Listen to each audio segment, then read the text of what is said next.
Bonjour à tous, j'espère que vous allez à merveille, j'espère que vous lisez bien aussi. Aujourd'hui dans cette vidéo, je vais vous parler du livre Victime des autres et bourreau de soi-même, écrit par Guy Corneau. Dans ce livre, Guy Corneau distingue deux mots, l'individualité de la personnalité qui, dans nombre de cas, se suppose synonyme et s'utilisent l'une au lieu de l'autre. L'individualité vient de notre humanité, de l'essence humaine et universelle dont nous jouissons toutes et tous. Et ce sont les potentiels, les élans créateurs et la puissance qui nous ont été donnés à tous les êtres humains. Personnalité n'est pas individualité, mais elle n'en est qu'une partie.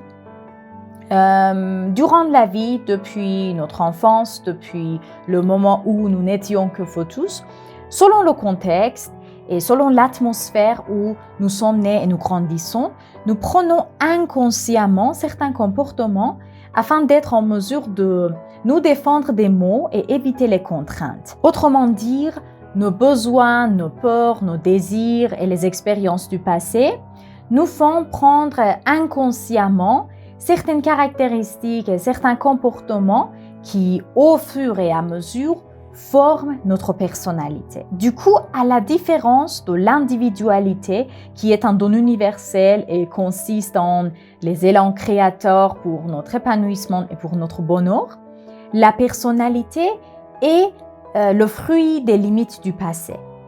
Non que la personnalité soit quelque chose de mauvais, non pas du tout.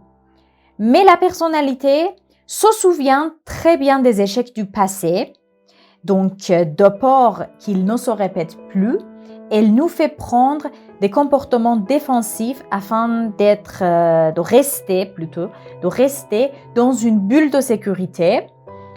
Donc la personnalité cherche à nous défendre, mais pas forcément de la meilleure manière. Il faut qu'on trouve une balance entre ces deux.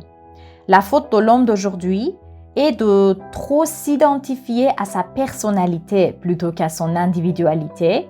Il a l'impression de n'être rien que sa personnalité, donc son monde devient trop petit pour sa vraie puissance et au fur et à mesure, il éteint ses élans créateurs. Les obstacles, les peurs et les envies sont toujours là.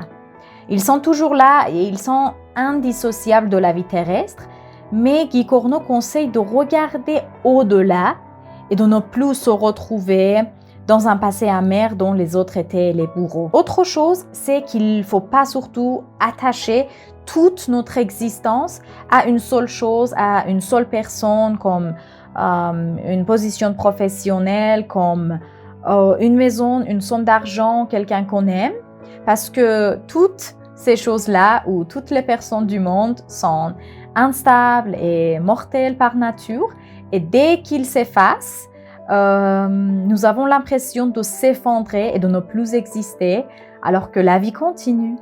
Résumons, l'être qui s'identifie à sa personnalité vit sous la botte d'une dictature inconsciente. Il n'est pas seulement étranger à lui-même, il est aussi son propre ennemi. S'il souffre de quelque chose, c'est de la tyrannie que les peurs, les blessures du passé et les besoins qui en résultent exercent sur lui. Les peurs, les blessures, les besoins, les croyances nous conditionnent et nous rendent esclaves de nous-mêmes. Ils rendent notre individualité esclave de notre personnalité. La bonne voie consiste à apprendre de ces ombres, à trouver la lumière au milieu d'elles. La règle d'or serait donc, dans un premier temps, ne rien faire. Surtout ne rien faire. Autrement dit, observer avec acuité comment ça fonctionne en soi et chez les autres. Il ne faut pas céder aux pressions intérieures et extérieures qui exigent une résolution rapide. Pour en arriver à adopter une telle attitude, il faut accepter l'évidence. Les problèmes existent. Ils arrivent, ils sont inévitables. Ils font partie de la vie. Les conflits, les querelles, les souffrances, les séparations sont des événements normaux de l'existence. Pour l'être qui a parcouru le chemin qui va de soi à soi-même, les peines subies dans le passé apparaissent maintenant comme symboliques, des étapes nécessaires. Il n'a pas à en éprouver de culpabilité. L'être n'a pas la responsabilité des malaises qui le percutent. Ils sont des tremplins naturels. Il a la responsabilité de dialogue avec ses épreuves. Il a la responsabilité de consentir au tout.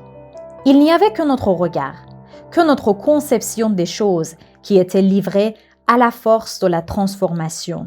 Notre vision de la réalité fait en sorte que nous souffrons ou que nous sommes heureux. Cela n'a rien à voir avec la réalité elle-même qui, au fond, ne change pas.